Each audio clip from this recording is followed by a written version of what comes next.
Terroir. I'm Simon Jacob, your host for this episode from Jerusalem. Before we get started, I ask that wherever you are, please take a moment and pray for the safety of our soldiers and the safe return of all of our hostages.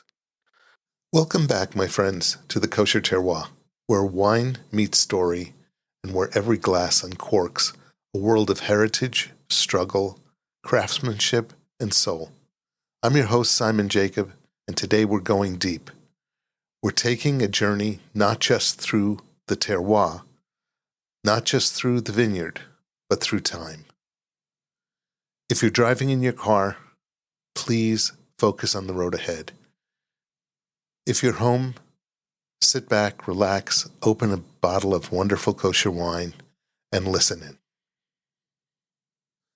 This episode is about one of the most misunderstood, overlooked, yet extraordinarily resilient grapes in the wine world, Carignan. Yes, Carignan.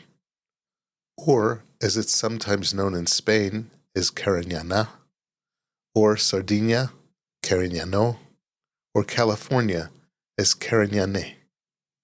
And in Israel, well, we'll get to that. This is the grape with thousands of faces, 1,000 homes, and a past so complicated it could be a Netflix series. It has been vilified and glorified, torn up and replanted, blended into anonymity, and more recently, revived into something majestic. But what exactly is Carignan?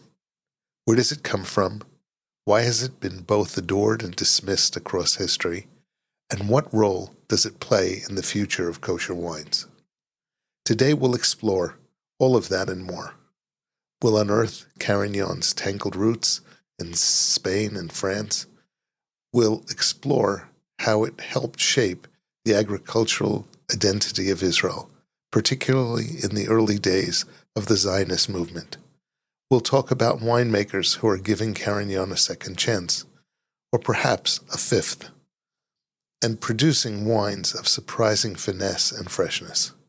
You'll learn about both red and white Carignan, yes, white, and about how this grape, once known mostly for cheap jug wine, is now making a bold, defiant return to quality and elegance.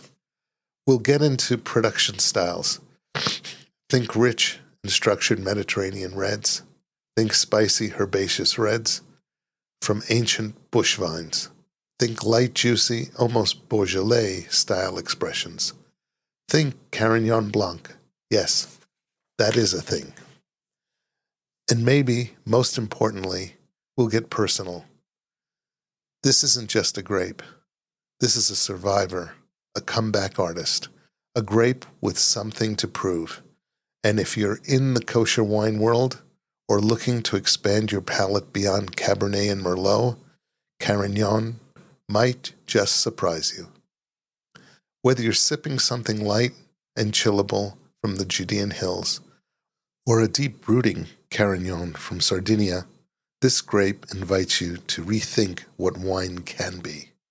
So, if you've ever thought a grape's past was boring, think again. And if you're someone who thinks kosher wine is stuck in the past, get ready to have your preconceptions shaken, decanted, and poured into something truly fresh. Let's uncork the story of Carignan, the rebel, the worker, the shapeshifter. Let's find out why, in this moment, and in this terroir-driven renaissance of kosher wine, Carignan matters. But where does Carignan really come from? And how did it become both a cornerstone of agricultural identity and a scapegoat of industrial overproduction? Let's dive into Carignan's incredible story. So where does the story of Carignan really begin? Like most grape varietals, its precise origins are a little fuzzy, wrapped in centuries of folklore, shifting borders, and vine migrations. But most historians agree Carignan likely hails from northeastern Spain, particularly in the region of Aragon, where it was known as Carignan, both the name of the grape and the town. Yes, this grape is so old and storied, it gave name to a place.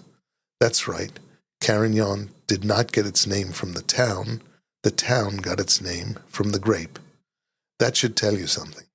From there, Carignan slowly began to move across the Mediterranean basin, and wherever it went, it adapted. Not just to new climates, but to new reputations. Let's fast forward to the 19th century France, where Carignan's fate took a dramatic turn.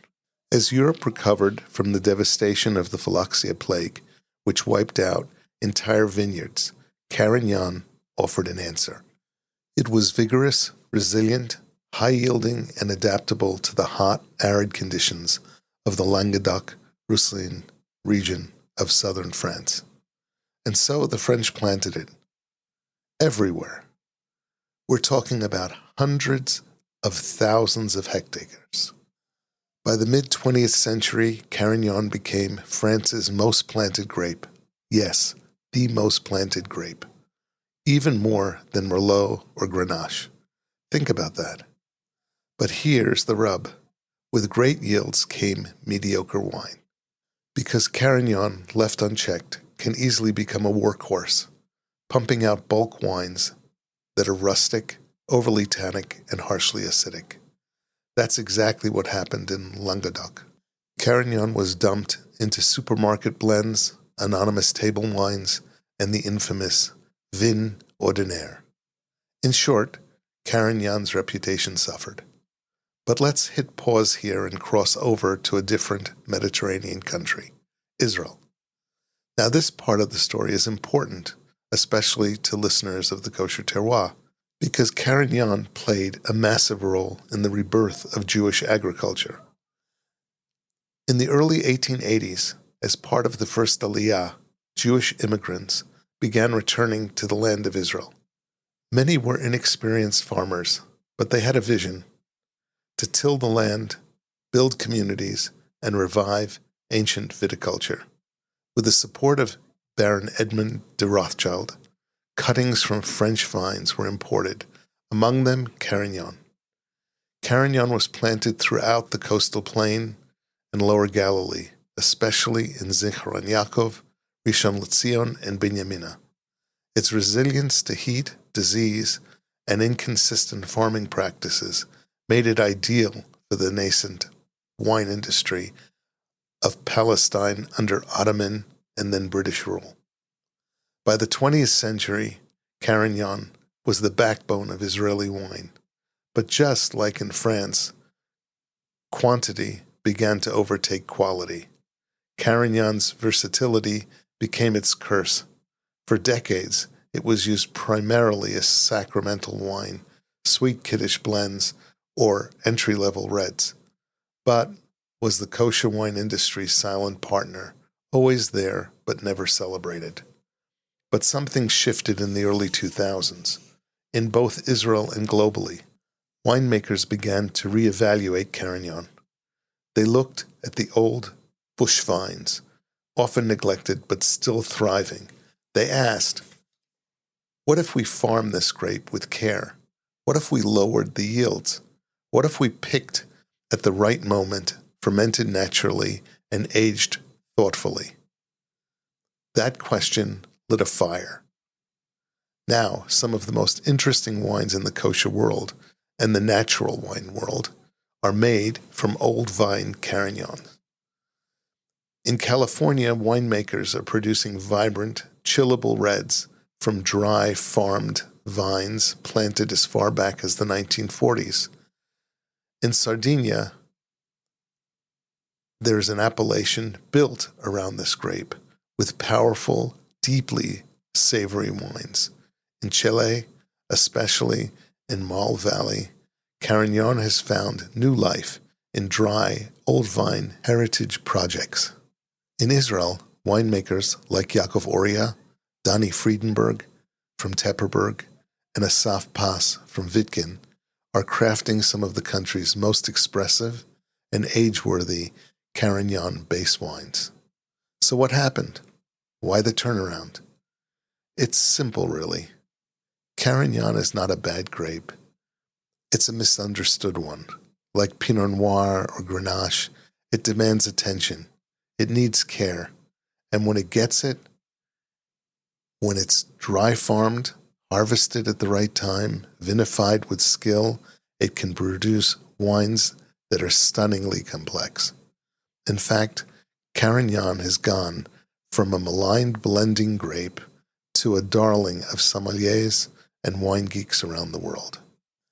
Think about that transformation from bulk jug wines in post-France to sacred vineyards in early Zionist farming towns, nuanced, small production bottles in the Judean hills and Sonoma coast.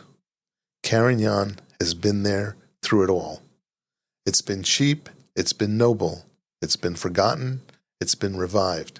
And like any good character in a redemption arc, it's finally getting the recognition it deserves. Let's explore the production style of Carignan in depth. We will cover red, white, rosé, and the nuanced stylistic decisions winemakers make around the world, with a special lens towards kosher production. So now that we know Carignan's complicated globe-trotting past, let's talk about how it shows up in your glass today. Because if there's one word that defines Carignan in the modern era, it's versatility. And that's a massive shift from its reputation in the 20th century, where it was seen mostly as a mass production blending grape. But now, Carignan is an artist's canvas. The range of styles is thrilling, from deep, structured reds to light, almost ethereal chillables, and yes, even whites. Let's start with the classic style. Traditional Carignan is deep, dense, and tannic. Historically, Carignan has been made into powerful tannic structured reds, especially in southern France and Spain, and parts of the Mediterranean basin. These wines are often medium to full-bodied, rich in black cherry, dried herbs, and baking spice, with firm tannins and often elevated acidity.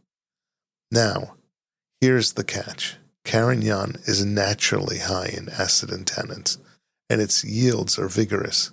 If you don't manage it properly, you get harsh, overly tannic, sour reds. But when you do manage it right, when you reduce yields, harvest at ideal ripenesses, and allow for slow maturation, it produces wines with intense complexity and longevity. Think of the Carignans from Sardinia. These are serious, savory wines aged in oak with notes of forest floor, iron, and wild herbs. Pair that with grilled lamb, and you've got poetry in a bottle. In kosher winemaking, some Israeli producers are exploring this bold Mediterranean style.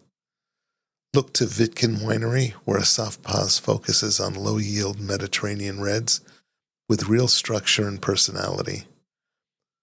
To Tepperberg, where Donny Friedenberg is crafting a single varietal Carignan that balances ripeness with restraint. Another face of Carignan could be called the Nouveau styled, and it's juicy, chillable, with low intervention. In California's Mendocino County, natural winemakers are picking Carignan early, using whole cluster fermentation, minimal oak, and producing lively, juicy wines that almost feel like a hybrid between Beaujolais and Rhone Reds. These wines are bright ruby in color, flavored with cranberry, sour cherry, and crushed roses, and medium-bodied with juicy, almost crunchy acidity. Serve them chilled, and you're in for a real treat. These wines are approachable, food-friendly, and deeply expressive of terroir. It's an exciting style, and it's coming to Israel too. Agur, a boutique producer in the Judean hills along with other producers in the Galilee, are experimenting with early picked Carignan, wild yeast fermentations, and amphora aging. They're producing kosher wines meant for sunshine and casual drinking. This is the future of chillable red wines in Israel. But let's talk about old vine Carignans, ancient bush vines, and terroir. Here is where things get serious. Some of the world's most captivating Carignan wines come from old bush vines, often 50 to 100 plus years old, growing in dry farmed vineyards with poor soil. Old vines produce less fruit, but that fruit has more intensity, lower sugar, and phenolic depth. The resulting wines are earthy, complex, and haunting, with savory undertones like black olive, dried fig, pencil shavings, and these are often found with an age-worthy core of restrained alcohol. In Chile, the Vigno project is dedicated to preserving old vine Carignans. These wines are soulful, minimal intervention, and packed with terroir. In Israel, though we don't have Vigno style associations yet, we do have vines planted in the 1970s and 80s, and some are being rediscovered. Look out especially for single vineyard expressions coming from the Recanati vineyard in the Upper Galilee. Now, let's shift gears. Did you know there's a white Carignan? That's right, Carignan Blanc is a real genetically distinct varietal. It's extremely rare, primarily found in Roussillon, and only cultivated by a handful of producers. This wine is textural, lightly aromatic, and often reminiscent of white Rhone varietals. They have notes of white peach, almond blossom, and salinity, and are sometimes fermented in neutral oak or amphoras to preserve mouthfeel. This isn't a workhorse grape. It's a unicorn.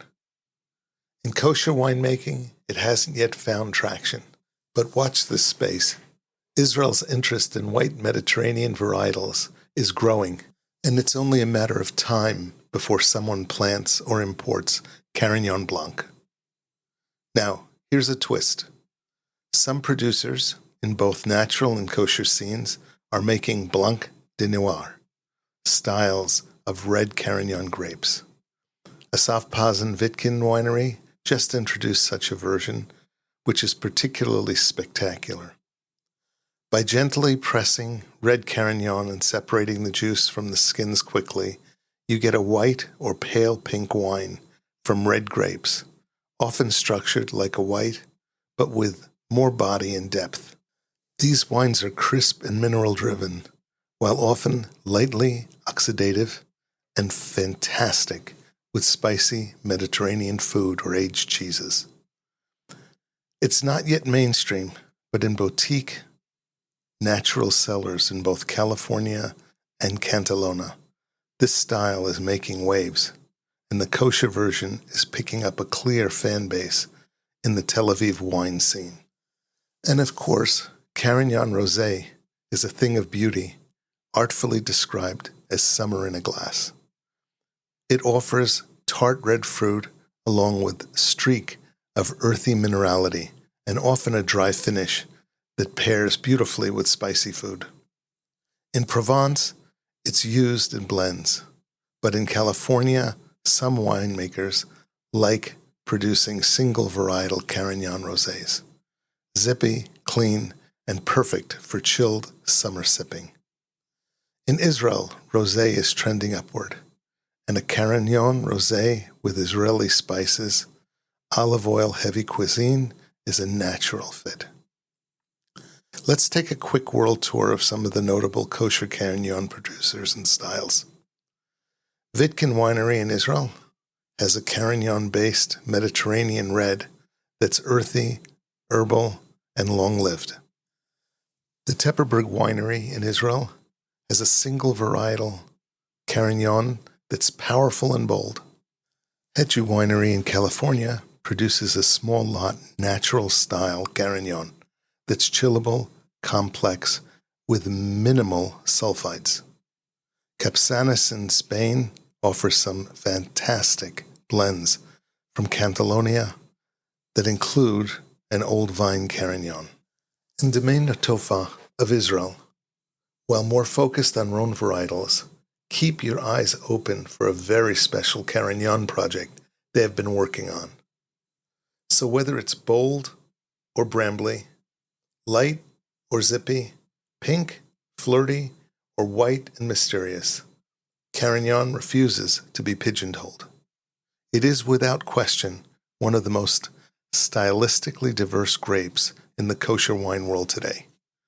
So let's dive into the legends, turning points, controversies, and personal tales that shape the perception and the legacy of Carignan in both general and kosher wine worlds. To be honest, though, wine history can be dry if you let it. But Carignan's history reads like a novel, with chapters of rebellion, redemption, abandonment, and most recently, an inspiring renaissance. Let's start with a rebellion, literally. In 1907, in southern France, the Languedoc is drowning in wine. Thanks to Carignan and its high yields, the market is saturated. Prices have collapsed, entire villages are going bankrupt. Angry growers take to the streets. Over 800,000 people gather in Montpellier, in what becomes one of Europe's largest peasant uprisings. They chant, "Vive le vin natural," long live natural wines. They're fighting against adulteration, overproduction, and government inaction. This was a Carignan revolt, because Carignan was the grape being overplanted, overcropped, and exploited. And it didn't end quietly. Dozens were killed in clashes with the French military. A few soldiers even defected to join the protesters. This event changed French agriculture forever, and it painted Carignan for decades as the grape of conflict and chaos. By the 1980s, the European Union had had enough of low-quality overproduction. They initiated a massive vin pull scheme to reduce the continent's wine surplus. Carignan was public enemy number one. Over a span of years, tens of thousands of acres were uprooted, not because Carignan was inherently bad, but because it had become the scapegoat of overfarming. France alone reduced its Carignan plantings by more than 60% between 1988 and 2000. It was a culling, and much heritage was lost. But ironically, what survived, the oldest, most stubborn vines in remote hills, would go on to produce the finest Carignan wine we've ever seen. Let's zoom in on Israel for a moment. By the late 1990s, Israeli wineries were chasing prestige. Bordeaux varietals like Cabernet Sauvignon and Merlot were all the rage. Carignan was seen as primitive. Farmers were offered incentives to graft over or rip out Carignan vines and replant noble grapes. Some winemakers caved, but not all. In 2002, a young Asaf Paz, later of Vitkin Winery, tasted fruit from a forgotten Carignan vineyard in Zichron Yaakov, bush-trained and dry-farmed since the 1970s. He saw something the market didn't. Incredible potential. Asaf became one of the first in Israel to champion Carignan as a varietal wine, showcasing it not as a workhorse, but as a legitimate Mediterranean red. Today, his Vitkin Carignan is one of Israel's finest kosher wines, due to the power of vision and patience. Here's a fun anecdote from a winery in California. A winemaker pours a Carignan to a guest. The guest swirls, sniffs, and currently proclaims, Syrah, Northern Rhone, maybe Mendocino. The winemaker smiles. Actually, it's 100% Carignan, 70-year-old vines, dry farmed. The guest's jaw drops. It's been Carignan's fate for years, mistaken, misidentified, and underestimated. But that misidentification isn't always bad. In fact, in the glass, Carignan often echoes Grenache, Syrah, and even Barbera, depending on where and how it's grown. It's the chameleon grape, a master of disguise.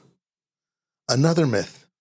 For decades, people assumed Carignan was a cousin of other southern French grapes, like Cinsault or Grenache.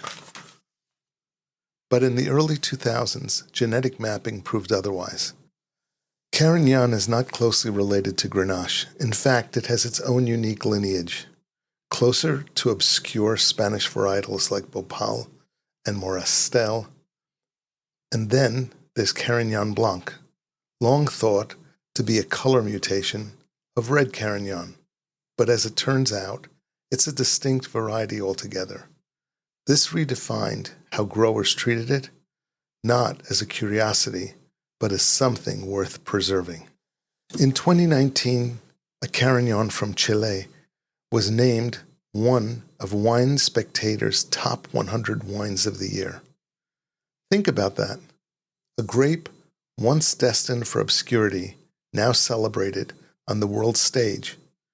In Israel, wines like Tepperberg's single vintage Carignan, Vitkin's Mediterranean series, and a special amphora-aged Carignan from Agor's boutique winery are proving that this grape isn't just relevant, it's essential to Israel's unique terroir expression. And here's a little secret. Some winemakers whisper that old vine Carignan, grown with restraint, could one day be Israel's answer to the top Rhone reds. We're not there yet, but the idea is growing. From revolts to rediscoveries, from exile to exaltation, Carignan's story is one of resistance, resilience, and rebirth. And what could be more Jewish than that? All right, listeners, you've stuck with me this far. You know now that Carignan is a grape of grit, history, and extraordinary transformation. But let's lighten the mood a bit, because Carignan is also full of surprises. Here are some of the most fascinating, quirky, and unexpected facts about Carignan that even many wine lovers don't know.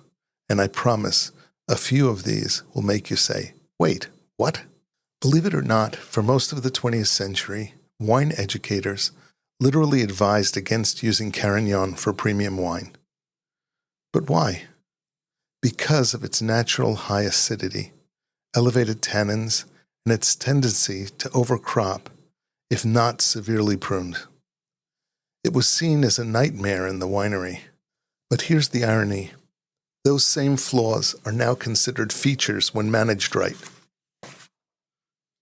High acidity, that's great for food pairing and aging. Firm tannins, they add structure. The lesson, no grape is inherently flawed, only misused. Here's one for the hipsters and minimalists. Carignan is a darling of the natural wine world. Why, you ask? Because it's often grown organically or biodynamically. It's already present in old vine bush plantings, which don't require trellising. It's naturally disease-resistant, so it needs fewer chemical interventions, and produces wild, energetic wines with punchy acidity and vibrant aromatics. If you've ever picked up a funky bottle with a hand-drawn label from Spain, Chile, or California, there's a decent chance you were sipping Carignan and didn't even know it. Carignan was also once a sparkling wine. Yes, you heard that right. In parts of southern France during the mid-1990s, winemakers actually experimented with sparkling Carignan. It was blended into cheap, fizzy reds, sort of a rustic poor man's Lambrusco. Most of those wines are now extinct, but some innovative producers are bringing the idea back. Imagine a Carignan pet nat, fizzy, wild, herbal, with bright red fruit and savory edges. Someone in the kosher world, please make this happen. By 1988, Carignan covered over 160,000 acres in France alone, more than all the vineyards in the United States combined at the time. It became known as the grape of quantity, not quality. In fact, jokes circulated among French winemakers that Carignan would grow even in the cracks of the sidewalk. That's how aggressive its growth can be. Today, many of those vines have been pulled out, but the old survivors are now among the most prized heritage plots in Europe. Let's talk genetics. Carignan's closest relative is a grape called a Mazuelo, which, plot twist, is actually another name for Carignan itself in Rioja, Spain. But there's also a rare grape called Moristel Bruchet, which is a cross between Carignan and Graciano, grown in small amounts in southern France. It's darker, fruitier, and even more obscure. Basically, Carignan has extended family members lurking in unexpected places. You can chill Carignan, and you should. This one catches a lot of people off guard. Carignan is a red grape, yes, but in its lighter expressions, especially when whole cluster fermented, is fantastic with a slight chill. Not ice cold, but cool like a Pinot or a Beaujolais. Why does it work? Because its high acidity stays sharp, and its red fruit notes become juicier, and its tannins soften just enough for refreshing sips. So if you're drinking a light kosher Carignan from Judea or California, try it at 14C. It's a game changer. Here's another concept to blow your mind. Carignan has a stronger sense of place than almost any other Mediterranean grape. You can take genetically identical Carignan cuttings and plant them in Roussillon, France, and get savory and peppery notes. Or, if you planted them in the Malay Valley in Chile, you receive earthy and rustic tasting notes. In Sonoma, California, you get more vibrance and floral notes. And in Israel's coastal plain, herbal, spicy, and mineral notes stand out. By changing your location, you get wildly different results. That's terroir in action, and Carignan amplifies it. It's like a talented actor, able to perform in any genre, depending on the script. Many Côte d'Or wines contain unlabeled Carignan. This is a wine industry secret. Carignan is not officially sanctioned as a primary varietal in many appellations, like Châteauneuf-du-Pape, for example, but it is quietly permitted in small quantities in other Rhone blends.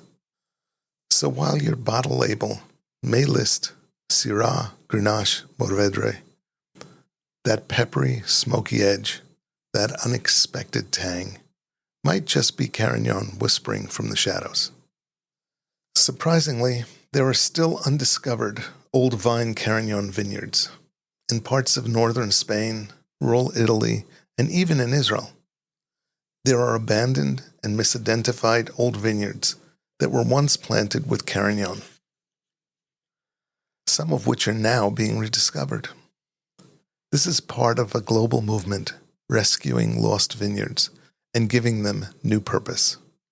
Kosher winemakers could benefit hugely from joining that movement, identifying legacy vines, farming them cleanly, and showcasing Israel's agricultural history through Carignan. Another relatively unknown fact is that Carignan might be the perfect grape for climate change. Let's close with this. In an era of rising temperatures, water scarcity, and unpredictable weather, Carignan is stepping into the spotlight. Why? Because it thrives in heat, handles drought like a champ, is resistant to mildew and rot, and matures with balanced sugars and acidity, even in extreme vintages. In other words, it's a grape for the future, especially in warm regions like southern Israel, California, Chile, and Spain, where sustainability is no longer optional but essential. So while the wine world races to adapt, Carignan has already been there, waiting and ready. So we've traveled a long way with Carignan today, from its tangled origins in Aragon, Spain, to the sun-soaked slopes of Languedoc, to the dusty, training vineyards of early Israel, to the new generation of winemakers reclaiming its voice. This grape has lived 1,000 lives. And through it all, one thing becomes clear. Carignan is not just a grape, it's a symbol. It's a symbol of resilience for surviving decades of overplanting, economic pressure, and global disdain, and still being here. It's a symbol of transformation for how a once dismissed varietal can become the foundation of world-class wines. And for us, especially in the kosher wine community, it's a symbol of rediscovery. We live in a moment where kosher wine is no longer just about ritual. It's about quality, artistry, and expression. Carignan shows us how a grape, like a people, can wander, can be misunderstood, even rejected, and still rise again, stronger, prouder, and more rooted in its truth. That's not just a wine story. That's a Jewish story. So what now? What does this mean for you, the listener? It means that the next time you're shopping for kosher wine, don't just reach for a Cabernet or a Merlot. Look for a bottle labeled Carignan. It might be bold and structured. It might be light and juicy. It might even be pink or white or sparkling, but it will never be boring. It might come from the Upper Galilee, or Pirat, or a dry farm vineyard in Sonoma. But wherever it's from, it tells a story, and by choosing it, you will become part of that story too. Let's recap a few key points before we go. Carignan is one of the oldest cultivated varietals in the Mediterranean basin, likely dating back over a millennium. It was once the most planted grape in France and the backbone of Israel's early modern wine industry. It nearly disappeared due to overproduction, but old vines survived, and now they are producing some of the most exciting wines in the kosher world. It comes in many styles: rich rustic reds, fresh chillable natural wines, elegant rosés, and even rare white expressions. It's climate resistant, terroir expressive, and perfectly poised for the future of sustainable artisanal winemaking. In short, Carignan is no longer the underdog, it's the comeback kid. So, as we close this episode of the Kosher Terroir, I want to leave you with a challenge. Reimagine your wine shelf. Make room for something surprising. Ask your local wine shop if they carry Carignan, Israeli, French, California, Spanish, whatever. Taste it. Think about where it came from, and then share it. Share it with friends, with family, and with your community, because wine is meant to be shared, and stories, especially stories of redemption, deserve to be told. If this episode inspired you, share it with someone curious about wine. Leave us a review on Spotify, Apple Podcasts, or wherever you're listening. It helps our community to grow. And visit our website, thekosherterroir.com, for wine recommendations, upcoming tastings, and bonus content, including a future Carignan pairing guide. And don't forget to subscribe, because we have some incredible guests and grape spotlights coming up. In future episodes, we'll be talking with winemakers, sommeliers, and thinkers who are shaping the future of kosher wine. But for now, Raise a glass to the rebels, to the survivors, to the vines we almost lost, and to the wines that we are beginning to understand. I'm Simon Jacob, and this has been the Kosher Terroir. L'chaim, see you again next time.